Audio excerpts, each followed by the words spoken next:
అందరూ కలిసి ఒకే చోట కూర్చొని చక్కగా పెద్ద పొయ్యి పెట్టి అందరూ ఒకేసారి పిండి వంటలు చేసుకుంటుంటారు. అదొక మన సాంప్రదాయం.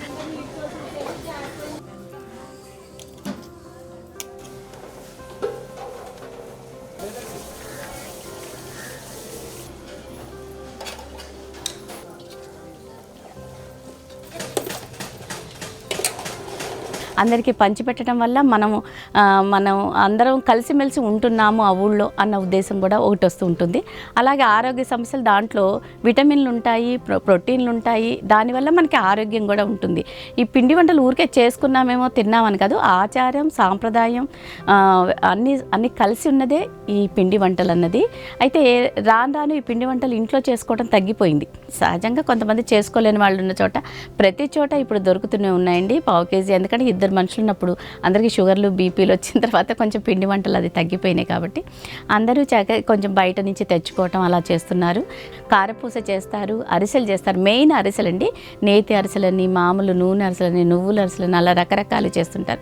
సరే, దాంతోపాటు ఇంకోటి ఐటెం ఉండాలి కాబట్టి రవ్వ లడ్డూలని అలాంటివి చేస్తుంటారు. కానీ ముఖ్యంగా రైతులు పండించిన బియ్యంతో నైవేద్యంగా పెట్టి ఈ పిండి వంటలు అరిసెలు, చెక్కిలాలు, కారపూస ఇవన్నీ చేసి దేవుడికి నైవేద్యంగా పెట్టి అందరికీ పంచిపెట్టి అందరూ కలిసి చేసుకునే పండగే సంక్రాంతి పండగ.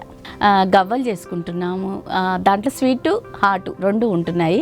తర్వాత గోరుమిట్టిలని గోర్లతో అవి చేస్తారు. అలాంటి ఒకటి గులాబ్ పూలు లాగా వచ్చేవి.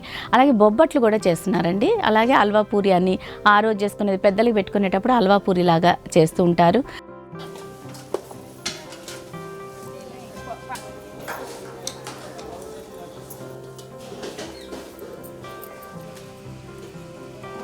సంక్రాంతి అంటే అందరికీ గుర్తొచ్చేది ముందు పిండి వంటలు. ఈ జనరేషన్ పిల్లలకి స్నాక్స్ అంటే ఈ పిజ్జా, బర్గర్లు, న్యూడిల్స్ ఇవి మాత్రమే తింటున్నాయి, అవి మాత్రమే తింటున్నారు. కానీ చిన్నప్పటి నుంచి కూడా మన పెద్దవాళ్ళు సంక్రాంతి వస్తే రకరకాల సాంప్రదాయ వంటలు వండుతూ ఉన్నారు. అందులో ముఖ్యంగా అరిసెలు, జంతికలు, సున్నుండలు, గోరుమిటీలు, పాకుండలు ఇలా రకరకాల రుచికరమైన వంటలు వండుతున్నారు. అవన్నీ కూడా మేము చాలా ఇష్టపడుతున్నాము. అవి చాలా ఆరోగ్యపరంగా కూడా చాలా మంచిది. కాబట్టి ఈ యొక్క జనరేషన్ వాళ్ళందరికీ కూడా ఈ యొక్క సంక్రాంతి పండుగని దృష్టిలో పెట్టుకుని ఈ వంటలన్నీ చేసుకుని చాలా ఆస్వాదిస్తున్నాం.